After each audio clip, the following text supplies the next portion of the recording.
Hi, I'm Ashley Lyle, founder and CEO of Black Literature and Art Queens Network. Right now, who we have here today is Rachel McCloud. Did I pronounce your last name right? McCloud? McCullough. I'm sorry. All right. So let's just jump right into it. Tell me a little bit about yourself. uh, Producing while I was in a Senate internship as a freshman. I'm now 27.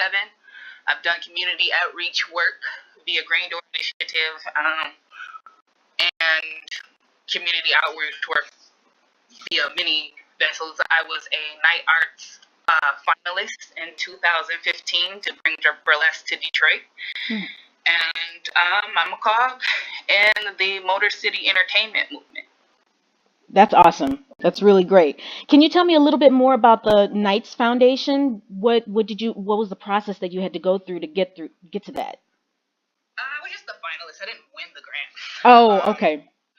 But it was, I think, something like 2,000 people applied, and they ended up, I think it was thousands actually, I'm not quite sure, but they ended up having finalists. I think there was like 50 or I don't know, little number. And that's why I was so proud of it. It was like, it's on their website. My name's on their website. But it was like, these many people applied. The article is still in, it was a Detroit Free Press article. These many people applied. And, you know, it was like 2,000 people applied and like 50 were finalists. And what you had to do was you had to write what your initiative was and how much money you were going to get. It was a matching grant. Mm. So how much money you needed, and I wanted a large amount of money, like $250,000. Why not? You guys were gonna, yeah, they were gonna. It was like something like 2 million over like 3 years. Oh, wow. What they were gonna donate to the city of Detroit, Hmm. which they did, and yeah, I had plans to have the annual show that I was having, Noir Night, that honored every year.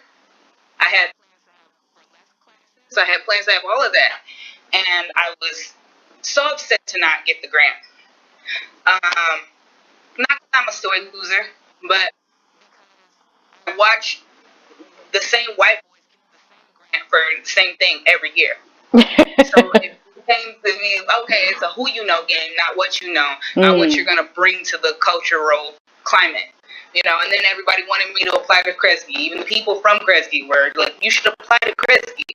And so I knew I would get that grant, but I asked for 250,000, not 220,000. It's not enough. Otherwise, I don't want my name on it. I want what I asked for.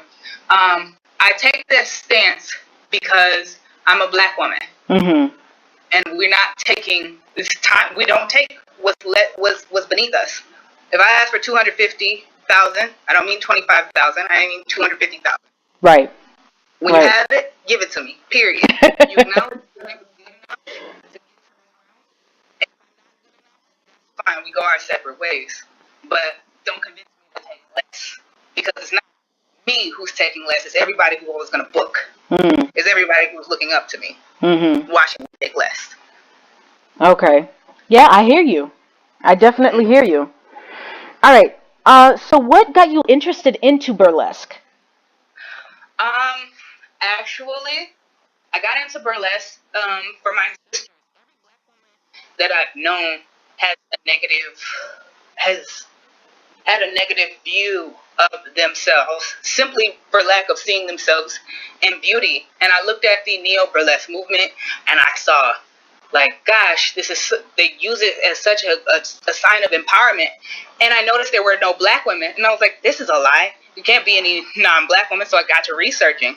And I messaged people and I was like, is there anybody doing black burlesque? And I saw a lot of bouteilles, and I was like, anybody doing black burlesque in Detroit? And then I saw Deluxe, and she was doing Honey Bunny Variety Burlesque, and she was in a troupe called Hell Spells Burlesque, From that point on, I learned out about the token black girls of burlesque and things like that. And we learned of one of the first black burlesque movements that I had heard of was Brown Girls Burlesque in New York. And it was a POC thing. And I'm like, that's cute. But I see Asian burlesque performers all the time. And we see Latin white passing burlesque performers all the time. I don't see any black ones. You know what I mean? So that's where the International Black Burlesque Company was for. It was just unapologetically black. It was like, nope. Right. They were like, you should have it. Nope. So have you, this isn't one of my questions, but I'm just wondering, have you seen that there is a group in Washington, D.C. where it's just all black performers for male and female? They came after me. Really? I'm sorry, I'm wondering. They came after me. If you ask it's not Dorothy Dandridge, Dainty Dandridge, that group happened after. The Chocolate City Burlesque happened after I booked Dainty Dandridge. The one that was before me, that was in the Midwest, I will tell you the order. It's Brown Girls Burlesque, which is mostly black, and their Broad Squad Institute, which is mostly black. And then it's a Jeezy's Juke Joint, which is an all-black burlesque review, what happened a couple years before me.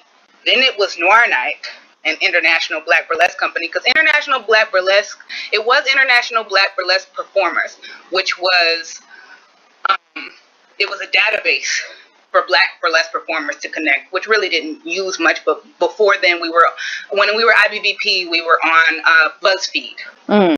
And we were also on BuzzFeed via Token Black Girls. And I just find it interesting that Token Black Girl, the ones that were created online are now gone.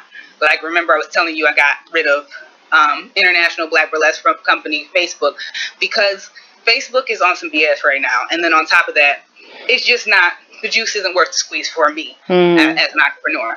However, we still do have an Instagram, and interestingly enough, we started off on Facebook, and everybody was telling me to get an Instagram. I was like, this isn't for our brand.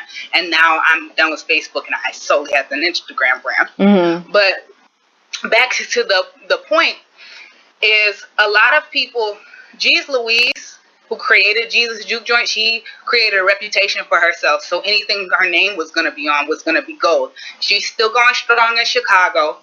Her tagline is the powerhouse of the Midwest. And then there was International Black Burlesque Company. And we criticized, on YouTube, we criticized the white burlesque community and the racism that we saw.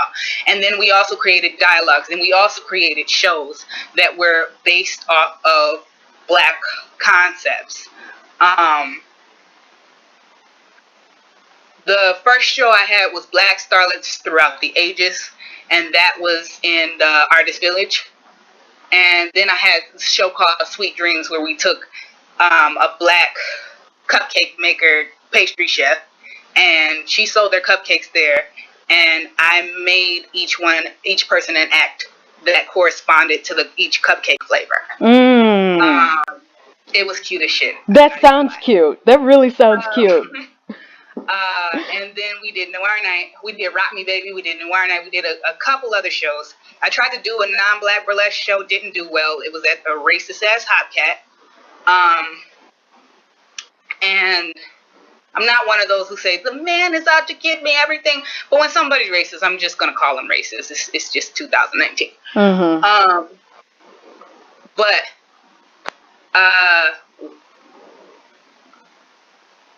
Needless to say, the Rue in New Orleans was a all POC burlesque review.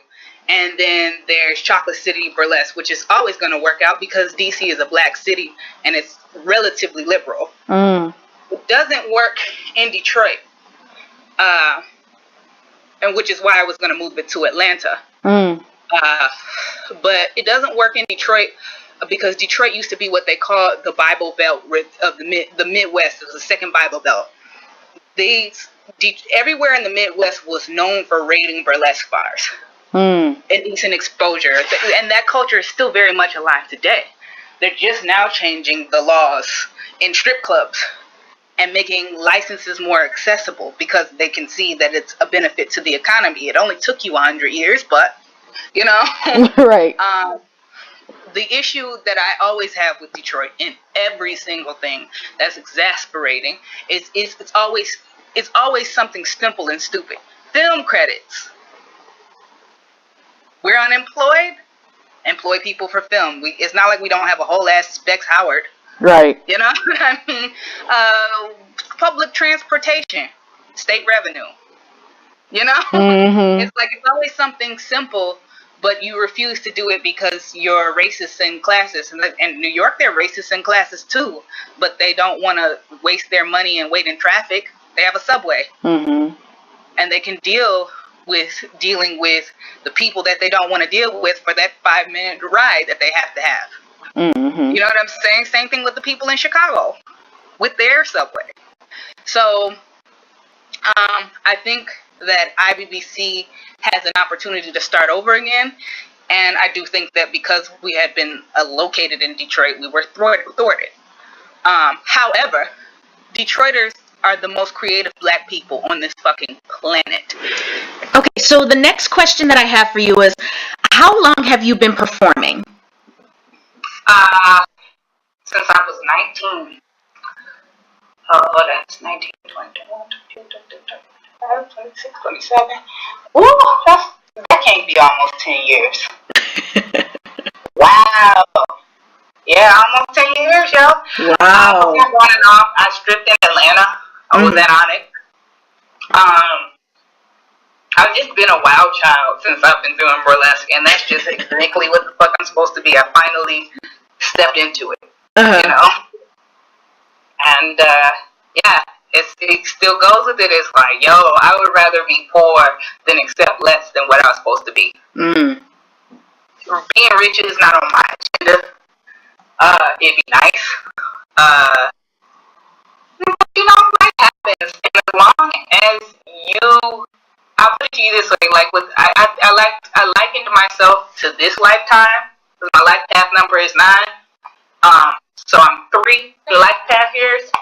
But this go around, I'm going for all of Zora Neale Hurston's money that was hers, all of Eartha Kitt's, all of Josephine Baker's.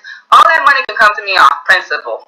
But I wouldn't mind, and Catherine Dunham's credibility, I wouldn't mind passing on with a legacy as potent as Miss Hurston's, being penniless just like she is. However, this world runs on money, and we are not in the Harlem Renaissance, so people are not paying attention to especially black women's artistic insight. So I need my check off principle to be able to protect said legacy legally, all of that shit. So who are your burlesque inspirations? Gosh, Deluxe, Lottie the Body, Chicago Honey Child, Racetrack Rosie, Catherine Dunham because she trained Lottie the Body. Well, she went to the Dunham School in Brooklyn. I'm not quite sure.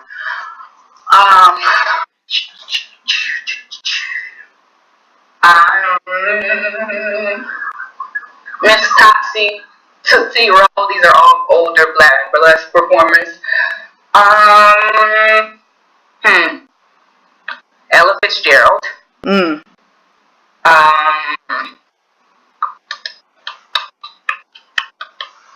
Marilyn Monroe. Lauren McCall, Katharine Hepburn, Jim Worsley, Candy Barr. There's the Magic City Takers. Mistress Rosé, Fabian Delacroix. Pretty much black women, actually. I started burlesque because, again, my sisters were in performance art, and they were always told that they were too dark skinned. They were always told that they were too black. They were always told that their features were too black. My sister can dance circles around Misty Copeland, and that's no shade to Misty Copeland. She's just that good of a dancer, but she's dark skinned. And I think that we can't what this means, what I have an opportunity to do with burlesque and striptease, even as it's seen as an underbelly kind of thing, it's okay, fine. You think it's an underbelly thing, but instead of you having a bunch of mediocre white girls here that are like watching paint dry, I'm going to have a bunch of beautiful dark-skinned black women in nothing but luxury. That's the trade-off. Mm-hmm. So, my inspiration is that anger. It's no longer about proving them wrong. It's about my sisters should have never felt that they weren't good enough to sing opera. My other sister just got finished singing in Carnegie Hall. Yeah. So, it's too much. That's magnificent. It is. It is. My other sister's a rapper, and my other sister stopped dancing. Straight up, that day she was 12 years old, and the dance teacher called her fat. Oh. And she was a black lady too. Would wring her fucking neck if I ever saw her. You don't tell a 12-year-old girl that, period. Right. Point blank. She hasn't danced since. So, when she was gonna dance, I said, hey, we got this burlesque thing coming up, Honey Bunny Variety Burlesque. She was looking for, when I met D-Lux, she was like, I'm looking to create a color or black troupe, you know, and I tried to get my sister to start, and she wasn't having it. It was a little bit too much. It wasn't the right time. We weren't in the right portal, the right estuary, for it to happen. So. Well, you know, it is what it is, but you know, I'm hoping that she'll find her talent, you know. Her baby likes to dance. Say again? Her baby likes to dance. Oh, well, that's good. See, it just passes right down through the genes. Yeah. Oh yeah, we both did ballet, tap, jazz, African dance together for over 10 years, and then I ended up performing. Each time people would be like, I'm scared, I can't take my clothes off. Whatever, give me the costume, I'll perform. And I was like, I always close the show because I was the only one like straight up good enough to close the show. Because what it takes to be a good burlesque performer is not having a good body or anything. It's not being afraid to fucking take your clothes off. You know? Right. Even the idea is screw your stretch marks or lack of body positivity. It's like, okay, taking off a glove but taking off a dress, that is, I am showing you my fucking body. And I'm telling you how to look at it. You have to command that. Mm-hmm.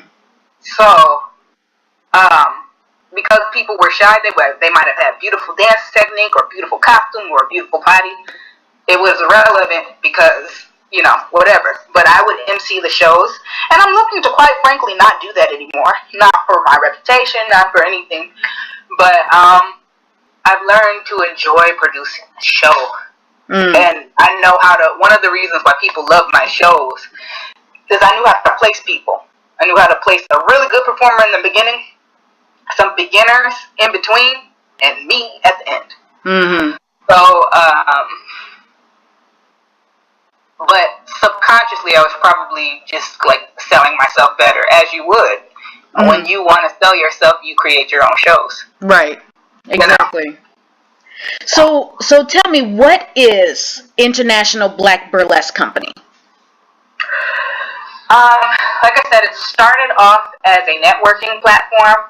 Then I saw that there were a lot of black burlesque performers. You ever hear about Barbie? How they describe Barbie? It was just Barbie dipped in chocolate. There's a lot of that. We weren't using, aside from Brown Girls Burlesque, which inspired me greatly. And Jeezy's Juke Joint kind of meh, because we were all doing classic burlesque and things like that, and I'm heavily inspired by classic burlesque. I redact that. People were doing shit to hip-hop and, you know, themes of black television and all of that stuff, which is all good, but I wanted to do the black history of it, awaken every time, and I knew I was doing it right because there were old men that said, wow, I haven't seen a show like this in forever. Because keep in mind, going to the burlesque bar, going to Minsky's or something like it was the strip club at a point. You paid a nickel to see the show, the peep show. And, yeah, it was always my goal to do that because The neo-burlesque movement is more about female empowerment and body positivity and things like that, which we want space for that. This platform is about entertaining, and it doesn't necessarily have to be sexual. But if it is, you better ham it the fuck up. Right. Don't, you know what I mean? So, International Black Burlesque Company is a platform for Black women to express their frustrations. We never try to avoid less, but we're open to it. I don't do safe spaces. It's a tank. Not a think tank. It's a tank. You attack a Black burlesque performer, you don't include them, you don't tell their whole story, you half-ass tell the story, and then you highlight a white burlesque performer, IBBC at that time would be coming for your ass. Now, because I don't feel that we are appreciated, and the work we feel are appreciated, going to the dynamic of, I don't know if you heard about the Sojourner Truth dynamic, with when you hear the Ain't I a Woman speech that was transcribed by a white woman, the original transcriptions were horrible. They were talking about how big she was and how she could take a hit if you wanted to punch her. So it's the same thing. That dynamic that tells our history is, oh, Charlotte, that's my performer's name, from Detroit, she's always going to protect us because she lives, I mean, everybody has this view of Detroit, right? You know, she lives in the slums of Detroit, blah, blah, blah, so she's tough and she can handle it. And I'm like, no, I withdraw. Even with Black women, I will withdraw my emotions. So it's now a think tank. It's now malleable. But one thing's for sure is we will always produce, and now we are gearing to teach. I taught burlesque anthropology. Burlesque Black anthropology. I think that could be like an Africana studies. You've got Dr. Ginger Snaps, who has a PhD in people of color, queer performance, and then you have like Burley Cunell, like I mentioned before, who is a burlesque archaeologist that has pictures of Black burlesque performers and memorabilia, and then the most women who really liberated the most in all forms, and burlesque do that. Also, I myself, I didn't like the idea of before because I don't strip me in my. But as Stephanie St. Clair, more of a queen pin, in terms of, I'm not doing it with the numbers though, I'm doing it with Black women liberation. So you want to hit that woman, that's all fine and dandy. We're going to roll up on your ass. And that same woman you thought that you fucked up, as you thought she was ugly and blah, blah, blah, and you ugly her up for other people. She's on main stage right in front of your ass, and I dare you to get past my security. I dare you to try. If I don't beat your ass first. You know?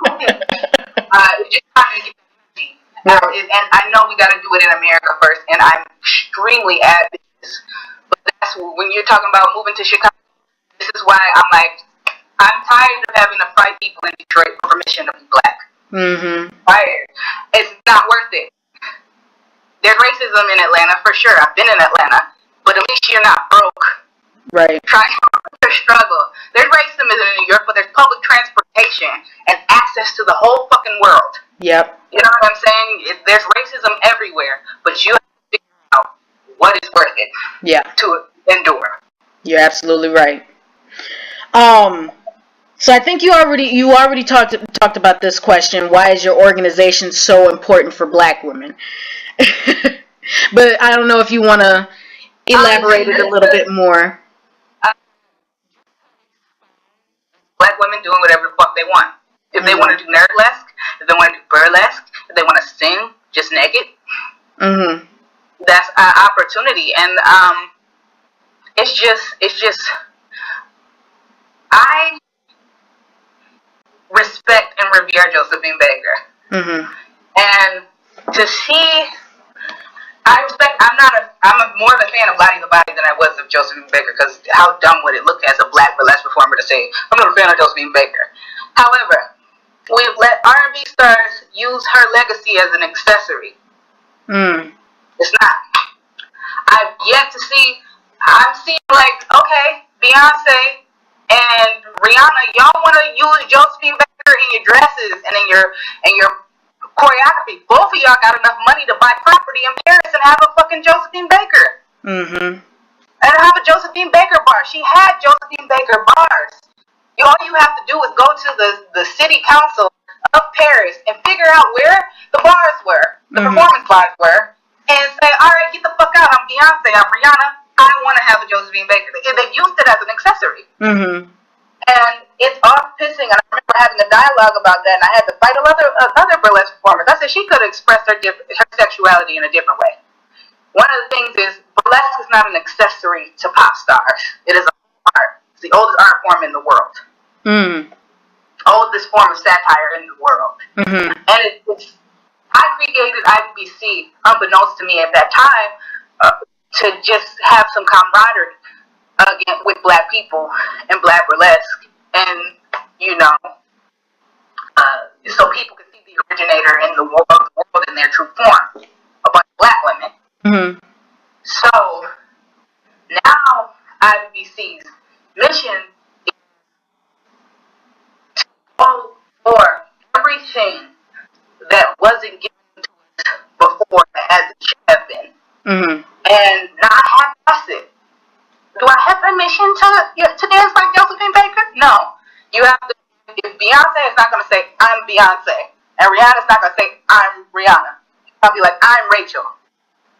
I'm affirming Rachel and Charlotte right here, right now, by my business moves. Right. And where we perform matters. If Josephine Baker performed in the Champs-Élysées, then that's where IBC is going to perform. We don't know how it's going to be done, but it's going to be done. It might take 10 years, but it's going to be done. All right. So here's another question. In your opinion, what does it mean to be sex positive in burlesque? And how does it resonate with Black women? To be sex positive in burlesque, there is a lot of slut shaming in burlesque. It needs to stop. So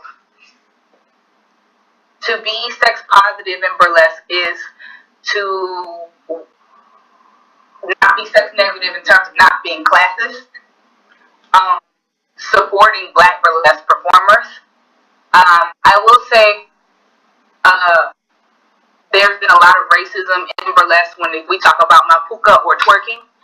They say that it's not a classy movement or anything like that, or they say that there were no Black burlesque performers when obviously there's Josephine Baker. They erase the history and things like that. So what it means for Black women, there are a lot of Black burlesque performers that will denounce the fact that they ever did burlesque, even if their picture is in jet. There are a lot of people who don't want to be known for burlesque, because slut shaming in our community is so heavy, and anything that is connected to politics in the Black community is connected to the Black church. Which ironically is full of molestation and impregnating teenagers. And who cares if you're gay? But some stories of how they became gay start in the church, being molested. Actually, a lot of people, almost every other person that I've met who's gay, and especially in Detroit. So we need to reevaluate that.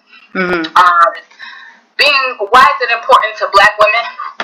Is that there have been people trying to hypersexualize us for so long, stagnant.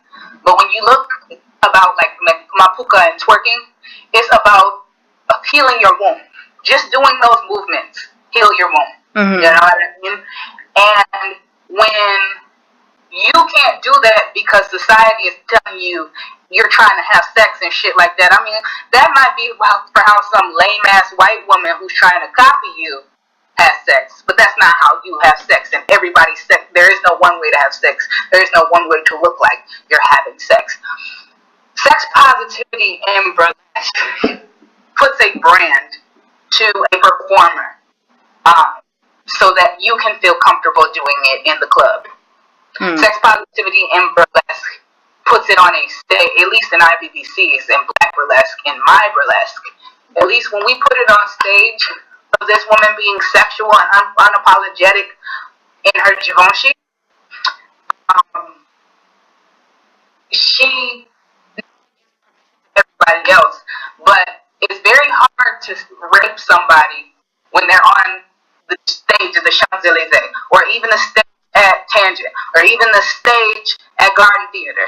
You feel what I'm saying? Mm-hmm. So, sex positivity in burlesque specifically, done properly on a stage, can move mountains. It can change cultures in, a split second. Mm-hmm. So it's important for Black women to see themselves in a sex positive way. Hell, even when you watch porn, they're always demeaning Black women. Yeah. Period. Every chance they get. Oh, every chance they get. I mean, everybody gets their face jizzed on and everything like that. But just, I don't know why. Right. I really don't know why. I think it just has to do a lot with the fact of just fetishizing in general. Yeah, it's exoticism. Yeah. For sure. Your next question: what is the burlesque arts incubator concept? Burlesque arts incubator. I believe that iron sharpens iron. I can't be a good producer without competition. Mm. That's another reason. So I build up my competition. The whole issue that I've had with the Mean Girls game that was played with me with IBBC, and one of the reasons why IBBC has divested, and I'm being petty right now, but I have permission to. I look at people and I don't see them doing anywhere near as good a job as me. It's like, yeah, you got a better stage because you're in DC and you're in New York. I would have a great stage too if there were millions of people in my city providing a tax break. But you got to understand that if you want to have a good show in Detroit, you got to put your money up. You feel what I'm saying? Mm-hmm. In New York, you can be like, I will split you can have the bar and I will split the door. I will bring people to your venue and they won't have you pay shit. Mm-hmm. Same thing in Chicago, same thing in LA, same thing pretty much in Atlanta. But in Detroit, you actually have to be excellent. Yeah. I don't believe if you can make it in New York, you can make it anywhere. It's just a thing of probability. You don't have to be talented. You don't. Right. That's why I like Brown Girls Burlesque. However, I want to create competition. I want to make people who are hating on me so mad that they do better than me. So that I can do better than them. So that they can do better than me. So that I can do better than them. Mm-hmm. Healthy competition. Yeah, we need to teach women that competition is great. Yeah. And that's the only way your economy moves forward. If you don't have any competition imagine New York with no competition. It wouldn't be New York then, would it? Right. You know what I'm saying? Absolutely. London, Berlin, hell, Beyonce wouldn't be Beyonce without Kelly and Michelle. Yeah. Constantly iron sharpens iron. Mm. You know what I'm saying? Mm-hmm. So the incubator concept is, okay, I'm going to teach you how I do it, and if you think you could do it better, go ahead and do it better. I'll fund you. Mm-hmm. And I will watch what you did better, and I will apply it to my shit. Mm-hmm. You know? Right. The artist incubator also is, not everybody can afford Ostrich Feather fans. Mm-hmm. Right up for me. Or if you are a part of my staff, then I've already made some for you. Mm-hmm. Or had them made for you. That's the goal, that's the aspiration. That's what I expect. So I have to teach you burlesque appreciation, history, so you don't, when you are being interviewed, and hopefully being interviewed by E, right? You know what the fuck you're talking about, and they don't think that they're going to embarrass some black girl on television. Mm-hmm. You're armed. Right. All right. Your next question. What is the best advice that you've received? Best advice in my whole stripper career, hands down, is don't nobody care about you. Mm. There are, in fact, and that's not what she meant, but there are, in fact, people who do care about you. But my own family has turned on me for being a stripper. Mm.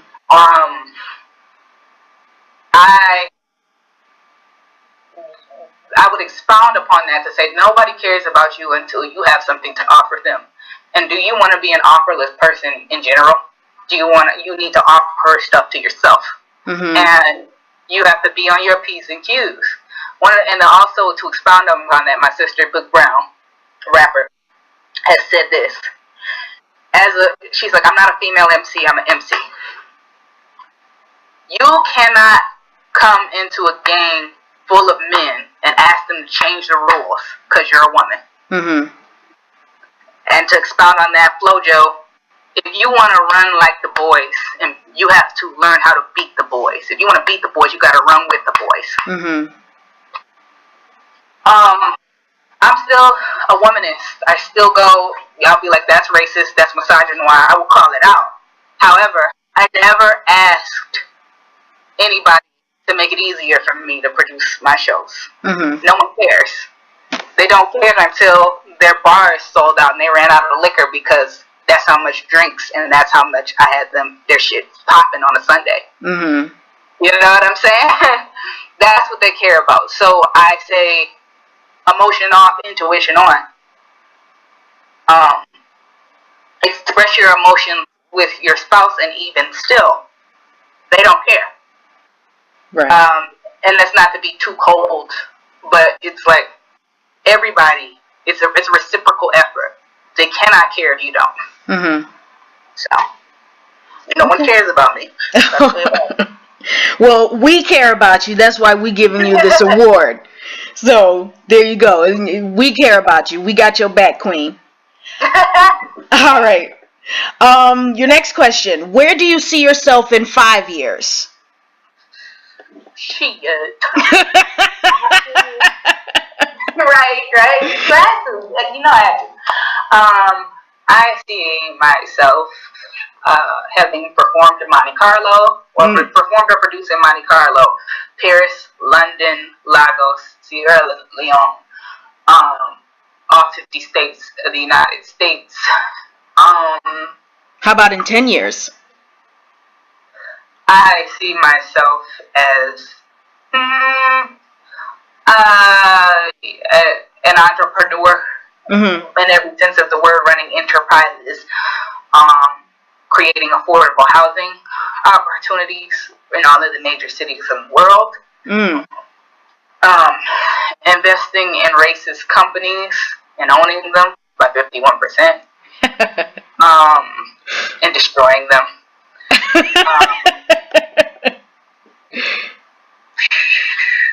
Taking that money and creating more affordable housing for Black people around the world. That sounds great. That really sounds great. All right, and your final question. So the Blacken Award that you're receiving is the Collaborator Blacken Award. What does that mean to you? It means what I said in the beginning, which is I took it so that the next Black producer that comes behind me won't have to. They don't have to be in burlesque. Sometimes I watch people and I'm like, no, don't! And it's too late. And the best way to get at these people who were racist towards me in the venues and stuff like that is to create 10,000 more me's, but better. So I want to, what this war would do is give me momentum and ethos to be like, look, you don't have to listen to what I say, but I do know a little bit of something. And I do know this venue does this and that venue does that to this freaking day. And I know what they're going to tell you to discourage you, and I know what they're going to ask you to test you. And I know what grants you can apply to. It's like, that is my revenge. And the Collaborators Award is to actually, I sound corny, but to actually collaborate with people. That's not what I had. I had a lot of gatekeepers. I had a lot of people who did not want me to succeed above them. And instead of realizing that they can continue to succeed, just because they were 20 years older than me, that doesn't mean they couldn't continue to succeed and get a second wind, and so on and so forth. So the same thing with other people is to let them know, like, yo, my arms are open, my house is open. Tell me your ideas. I won't tell you that you want too much money for it. I will tell you how to create a budget. I will tell you that idea is not sustainable, or it's stupid. Straight up, like if it's straight up stupid. And by stupid, I mean not creative, not like whatever. But what I do mean is that if it's stupid, meaning it doesn't mean anything to you. If it doesn't mean anything to you, do not waste my time coming up to me with stupid ideas. Don't waste my time because you think I'm going to make you money off of a stupid idea that doesn't mean anything to you or me or the next person just because you want to be the next whatever so-and-so. You want to be the next Diddy, you know? Right. That's what a stupid idea is. And tough love. It's an opportunity for me to, I view Yemoya a lot in the Collaborators Award. And being a wisdom, and it's like, okay, you run real fast towards that sharp edge if you want to. See, now look at you. You know, that's where I'm at. That's where I'm at with and I want to meet Earth the kitten. I want to warn her of everything. Yet you're doing amazing, sweetie, and hug her like Taraji P. Henson hugs Viola Davis. You feel what I'm saying? That's what the Collaborator Award is to me. It's Taraji P. Henson waiting to open her arms to Viola Davis. That's beautiful. That's beautiful, girl. Well, thank you so much. I really appreciate you sitting down, taking the time with me, and dealing with my technical difficulties. Thank you. But yeah, it's gone so much better than I have expected, that I could ever dream that it would be. I want you guys to succeed in any way possible. Thank you so much. I appreciate that so much.